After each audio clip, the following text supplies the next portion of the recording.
কাজী মোহাম্মদ সালাউদ্দিন বলেছেন, আমরা ক্ষমতায় এলে সীতাকুণ্ডকে একটি উৎপাদনশীল, নিরাপদ এবং আধুনিক এলাকায় রূপান্তরিত করব। সানবিট সব দিবে সামাল। সানবিট ম্যাজিক প্রেস ডিশওয়াশিং এর মাথা ঘোরানো সলিউশন। আরো বিস্তারিত জানতে আমাদের সীতাকুণ্ড প্রতিনিধি রমিজ আলীর পাঠানো ভিডিও ফুটেজটি দেখুন। চট্টগ্রাম ৪ সীতাকুণ্ড সংসদীয় আসনে বিএনপির মনোনীত প্রার্থী কাজী মোহাম্মদ সালাউদ্দিন উপজেলার কুমিরা এলাকায় ব্যাপক গণসংযোগ ও লিফলেট বিতরণ করেছেন।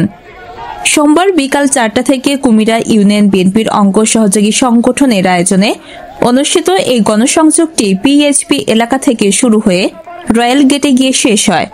দলের নেতাকর্মী ও সাধারণ মানুষের ব্যাপক উপস্থিতিতে পুরো এলাকা উৎসবমুখর হয়ে ওঠে।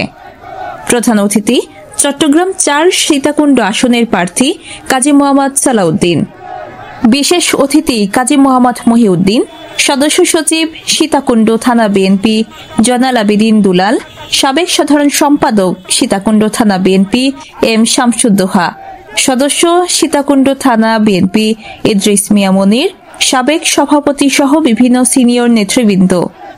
গণসংযোগ শেষে তার সংক্ষিপ্ত বক্তব্যে তিনি বলেন, সীতাকুণ্ডের তরুণ সমাজ আজ বেকারত্বের ভয়াবহ সমস্যায় ভুগছে। শিল্পাঞ্চল হয়েও এখানে স্থানীয়দের জন্য পর্যাপ্ত কর্মসংস্থানের সুযোগ তৈরি হয়নি। দলীয়করণ, দুর্নীতি ও অনিয়মের কারণে যোগ্য যুবকদের ভবিষ্যৎ থমকে আছে। আমরা ক্ষমতায় গেলে সীতাকুণ্ডকে একটি কর্মমুখী, নিরাপদ ও আধুনিক এলাকায় রূপান্তরিত করব।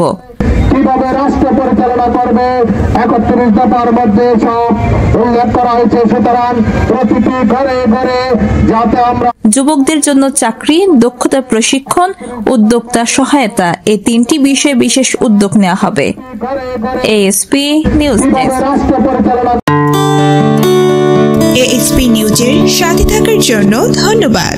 সাবস্ক্রাইব করে সাথে থাকুন।